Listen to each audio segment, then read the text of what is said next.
बुद्ध और चींटी की कहानी एक बहुत ही प्रेरणादायक और शिक्षाप्रद कथा है। यह कहानी हमें करुणा, अहिंसा और छोटे से छोटे प्राणी के प्रति दया का महत्व सिखाती है। आइए इस कहानी को विस्तार से जानते हैं। बहुत समय पहले की बात है, जब भगवान बुद्ध अपने शिष्यों के साथ एक गांव में उपदेश देने के लिए गए थे। वहां एक धनी व्यापारी रहता था, जिसने बुद्ध और उनके शिष्यों को अपने घर में भोजन के लिए आमंत्रित किया।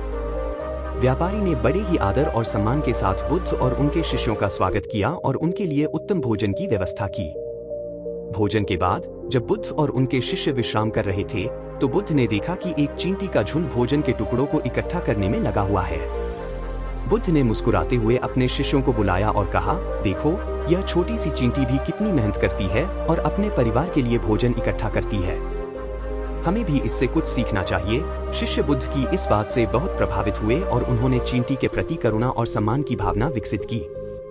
बुद्ध ने आगे कहा, यह चींटी भी हमारे जैसे ही जीव है, इसका भी जीवन महत्वपूर्ण है और हमें हर जीव के प्रति दया और करुणा का भाव रखना चाहिए। इसके बाद बुद्ध ने एक कहानी सुनाई, चींटी और बुद्ध की पूर्व जन्म की कहानी। एक बार की बात है, बुद्ध अपने पिछले जन्म में एक राजा थे। उस समय वे बहुत ही धर्मनिष्ठ और न्यायप्रिय थे।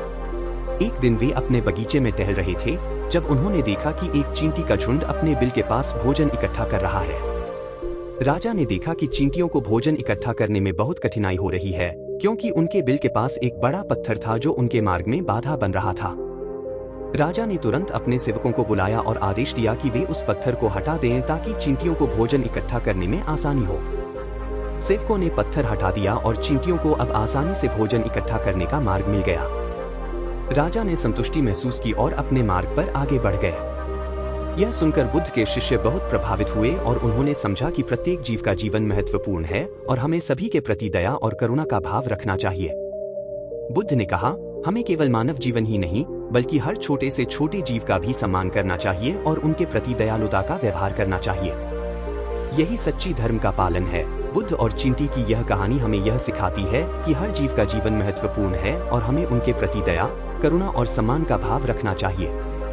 चाहे वह कितना भी छोटा क्यों न हो, हर जीव अपनी तरह से महत्वपूर्ण है और हमें उसकी मदद करनी चाहिए। इस कहानी के माध्यम से बुद्ध ने अपने शिष्यों को सिखाया कि सच्ची करुणा और अहिंसा का पालन करना ही सच्चे धर्म का मार्ग है। अगर यह कहानी अच्छा लगा हो तो इस वीडियो को लाइक और चैनल को सब्सक्राइब जरूर करना।